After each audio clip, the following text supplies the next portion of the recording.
Qatt smajt bil-gidmejmun u l-gadajdu, b'sarajju, il-wajju, jew il-ħajbu.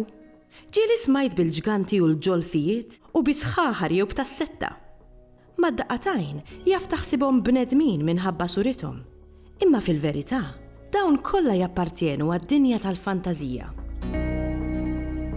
Fil-folklor jew fil-tradizzjoni orali Malti hemm diversi monstri taħlita ta' annimal u bniedem.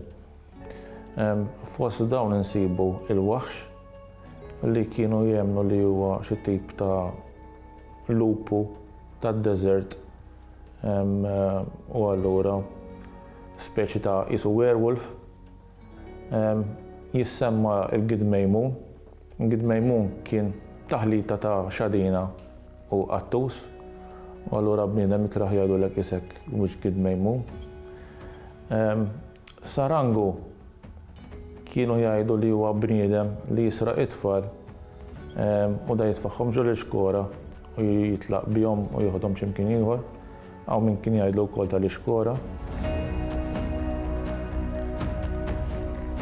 Ħafna nies jissemmaw kienu jibżgħu mill-babaw bħala tfal. L-iktar deskrizzjoni komuni imma hemm ħafna deskrizzjonijiet tal-babaw huwa ta' del ta' bniedem li jibes kabbozza sewda. Kien hemm il-gadawdu. Il-gadawdu kien forma ta' skeletru li jgħix f'taħt l-art u joħroġ mill-bir u l-istess bħal ħafna monstri oħrajn jiġi u jaħtaf it-tfal. Kienu jużaw daw il-tip ta' monstri biex ibeżżaw it-tfal l-iktar. Kienu jemmnu wkoll fil-waħx il-baqar.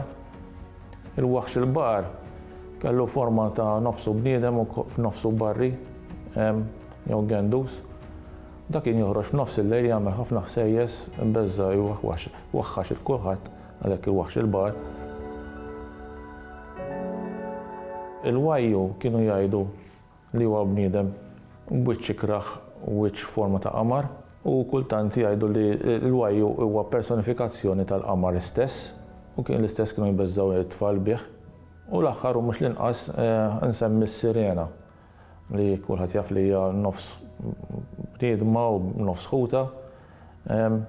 U skont it-tradizzjoni Maltija din kienet titkanta u hekk issir tħobba ma tix tmissa laqqax għax inkella ssir tal-ġebla u jispiċċa kollox. Dwar il-ġganti kienu jisemmu ħafna affarijiet. Fost affarijiet oħra kienu jagħmlu lit-tempji neoliġiċi peress li fihom il-ġebel kbir kienu bnewh il-ġganti. Għalhekk waħda mill-postijiet ngħidulu ġgantija.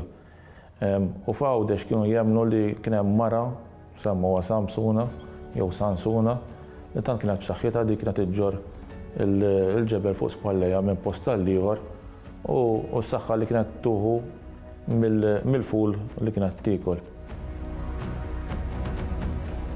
Fit-tradizzjoni orali isħaħar kienu l-iktar nies li kienu jibżgħu minnhom in-nies tal-irħula. Ħafna drabi kienu jgħidulhom tas-setta. Daw kienu sħaħar li kapaċi nies jidhru bħal nies normali, jindilku b'xi likwidu partikolari, jintaqgħu f'xi ħar jew xi dar mudla ma' x'imkien u biex jaslu hemmhekk kienu itiru. U ġieli jaraw in-nies xi papoċċa mal-art u kienu jgħidu isma' dik għax waqgħatilha xi waħda minn das-setta meta kienet tittira hawnhekk.